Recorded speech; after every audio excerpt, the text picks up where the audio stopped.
right, so let's talk about another thing that's kind of unique to C, which is data types and variables. And when I say unique to C, I really only mean in the context of if you've been a programmer for a really long time, you've probably not worked with data types if you've used modern programming languages.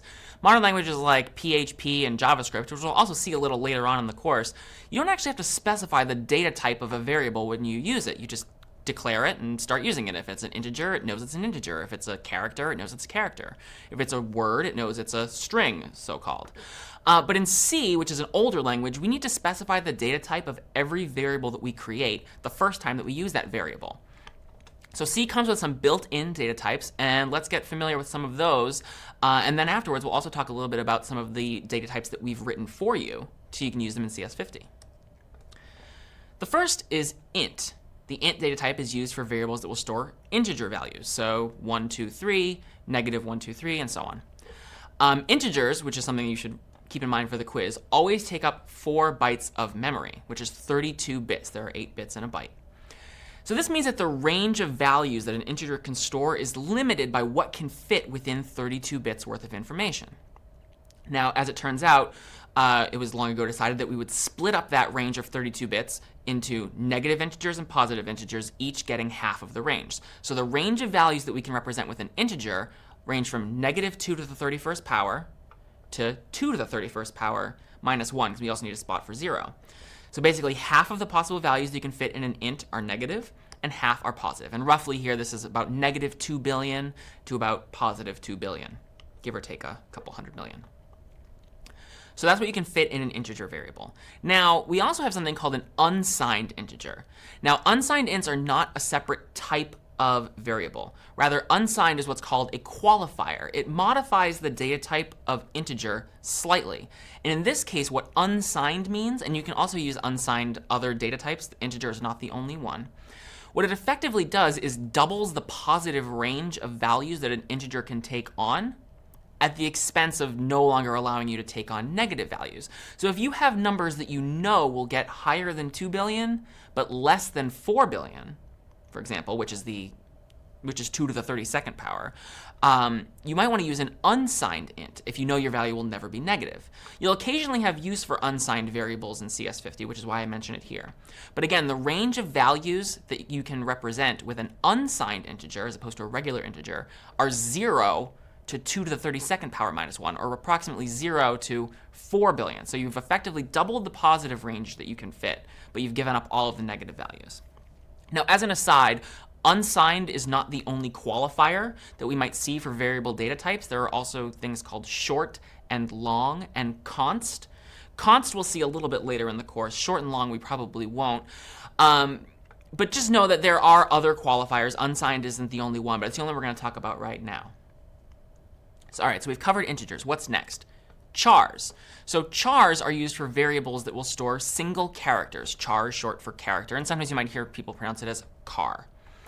So characters always take up 1 byte of memory, which is just 8 bits.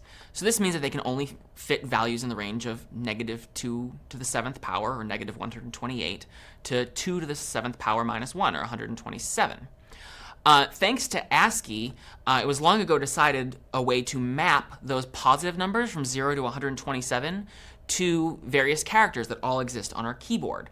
So as we'll see later on in the course, and you'll probably come to memorize at some point, capital A, for example, the character capital A, maps to the number 65. And the reason for that is because that's it's been assigned by the ASCII standard. Lowercase a is 97. The character 0, for the actual, when you actually type the character and not representing the number 0, is 48. You'll learn a couple of these as you go, and you'll certainly come to need them a little bit later in CS50. The next major data type is floating point numbers. So floating point numbers are also known as real numbers. They are basically numbers that have a decimal point in them. Floating point values, like integers, also can hold up to are also contained within 4 bytes of memory. Now, there's no chart here, there's no number line, because describing the range of a float isn't exactly clear or intuitive. Suffice it to say, you have 32 bits to work with. And if you have a number like pi, which has an integer part, 3, and a floating point part, or a decimal part, 0.14159, and so on, you need to be able to represent all of it, the integer part and the decimal part. So what do you think that might mean? One thing is that if the decimal part gets longer and longer, and if I have a very large integer part, I might not be able to be as precise with the decimal part. And that's really the limitation of a float. Floats have a precision problem. We only have 32 bits to work with, so we can only be so precise with our decimal part. We can't necessarily have a decimal part precise to 100 or 200 digits because we only have 32 bits to work with. So that's a limitation of a float. Now, fortunately, there's another data type called double, which somewhat deals with this problem. Doubles, like floats, are also used to store real numbers or floating point values. The difference is that doubles are double precision. They can fit 64 bits of data, or 8 bytes. What does that mean? Well, it means we can be a lot more precise with a decimal point. Instead of having pi to 7 places, maybe with a float, we can maybe have it to 30 places. And if that's important, you might want to use a double instead of a float. Basically, if you're working on anything where having a really long decimal place and a lot of precision is important, you probably want to use a double over a float. Now, for most of your work in CS50, a float should suffice, but do know that doubles exist as a way to somewhat deal with the precision problem by giving you an extra 32 bits to work with for your numbers. Now, this is not a data type. This is a type, and it's called void. And I'm talking about it here because we've probably seen it a few times already in CS50, and you might be wondering what it's all about. So void is a type. It does exist, but it's not a data type. We can't create a variable of type void and assign a value to it. But functions, for example, can have a void return type. Basically, if you see a function that has a void return type, it means it doesn't return a value. Can you think of a common function that we've used so far in CS50 that doesn't return a value? Printf is one. Printf does not actually return anything to you. It prints something to the screen, and that's called it's basically a side effect of what printf does, but it doesn't give you a value back. You don't capture the result and store it in some variable to use it later on. It just prints something to the screen, and you're done. So we say that printf is a void function. It returns nothing. The parameter list of a function can also be void, and you've also seen that quite a bit in CS50 too. Int main void, does that ring a bell? Basically what that means is that main doesn't take any parameters. There's no arguments that get passed into main. Now later on we'll see that there is a way to pass arguments into main, but so far what we've seen is int main void. Main just doesn't take any arguments, and so we specify that by saying void. We're just being very explicit about the fact that it doesn't take any arguments.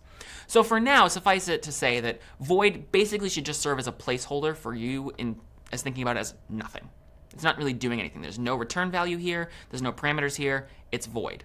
It's a little more complex than that, but this should suffice for the better part of the course. And now, so hopefully now you have a little bit more of a concept of what void is. All right, so those are the 5 types that you'll encounter that are built into C. But in CS50, we also have a library, CS50.h, which you can include and which will provide you with 2 additional types that you'll probably be able to use on your assignments or just working generally programming. The first of these is bool. So the Boolean data type, or bool, is used for values or variables that will store a Boolean value.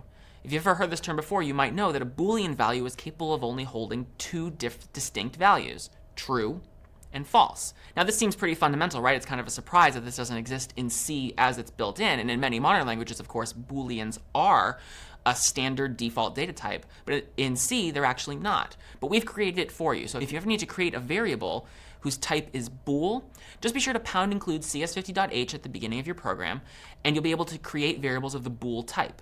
If you forget to pound include cs50.h and you start using Boolean type variables, you might encounter some problems when you're compiling your program. So just be on the lookout for that, and maybe you can just fix the problems by pound including cs50.h.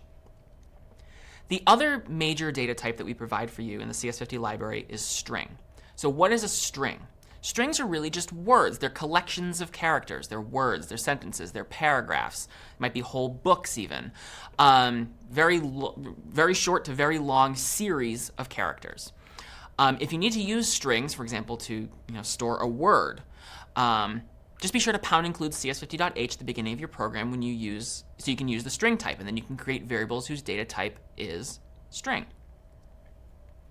Now later on in the course, we'll also see that that's not the entire story either. We'll encounter things called structures, which allow you to group maybe an integer and a string into one unit. and we can use that for some purpose, which might come in handy later on in the course. And we'll also learn about defined types, which allow you to create your own data types. We don't need to worry about that for now, but just know that that's something on the horizon, that there's a lot more to this whole type thing that I'm telling you just now. So now that we've learned a little bit about the basic data types and the CS50 data types, let's talk about how to work with variables and create them using these data types in our programs. If you want to create a variable, all you need to do is two things. First, you need to give it a type.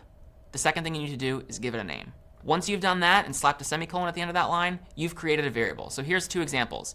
Int number, semicolon, char letter, semicolon. What have I done here? I've created two variables. The first, the variable's name is number, and number is capable of holding integer type values because its type is int. Letter is another variable that can hold characters because its data type is char. Pretty straightforward, right? If you find yourself in a situation where you need to create multiple variables of the same type, you only need to specify the type name once. Then just list as many variables of that type as you need. So I could, for example, here in this third line of code, say int height, semicolon, new line, int width, semicolon, and that would work too. I'd still get two variables called height and width, each of which is an integer, but I'm allowed to, thanks to C syntax, consolidate it into a single line, int height, comma width, semicolon, and it's the same thing. I've created two variables, one called height, one called width, both of which are capable of holding integer type values. Similarly here, I can create three floating point values at once. I can maybe create a variable called square root of 2, which presumably will eventually hold the floating point representation of the square root of 2, square root of 3, and pi. I could have done this on three separate lines, float square root 2, semicolon, float square root 3, semicolon, float pi, semicolon, and that would work too. But again, I can just consolidate this into a single line of code. Makes things a little bit shorter, not as clunky. Now, in general, it's good design to only declare a variable when you need it. And we'll talk a little bit more about that later on in the course when we discuss scope. So don't necessarily need to create all of your variables at the beginning of the program, which some people might have done in the past, or is certainly a very common coding practice many years ago when working with C. You might just want to create a variable right when you need it. All right, so we've created variables. How do we use them? After we declare a variable, we don't need to specify the data type of that variable anymore. In fact, if you do so, you might end up with some weird consequences that we'll kind of gloss over for now, but suffice it to say, weird things are going to start happening if you inadvertently redeclare variables with the same name over and over. So here I have 4 lines of code, and I have a couple of comments there just indicating what's happening on each line just to help you get situated in what's going on. So int number, semicolon, we saw that previously. That's a variable declaration. I've now created a variable called number that's capable of holding integer type values. So I've declared it. The next line, I'm assigning a value to number. Number equals 17. What's happening there? I'm putting the number 17 inside of that variable. So if I ever then print out what the contents of number are later on, it'll tell me it's 17. So I've declared a variable, and then I've assigned it. We can repeat the process again with letter, char letter, semicolon. That's a declaration. Letter equals capital H. That's an assignment. Pretty straightforward too. Now, this process might seem kind of silly. Why are we doing this in 2 lines of code? Is there a better way to do it? In fact, there is. Sometimes you might see this called initialization. It's when you declare a variable and assign it a value at the same time. This is actually a pretty common thing to do. When you create a variable, you usually want it to have some basic value, whether it's even if it's 0 or something, you give it a value. So you can initialize a variable. Int number equals 17 is the same as the first 2 lines of code up above. Char letter equals H is the same as the 3rd and 4th lines of code above. The most important takeaway here when we're declaring and assigning variables is after we've declared it, notice I'm not using the data type again. I'm not saying int number equals 17 on the 2nd line of code, for example. I'm just saying number equals 17. Again, redeclaring a variable after you've already declared it can lead to some weird consequences, so just be careful of that. I'm Doug Lloyd, and this is CS50.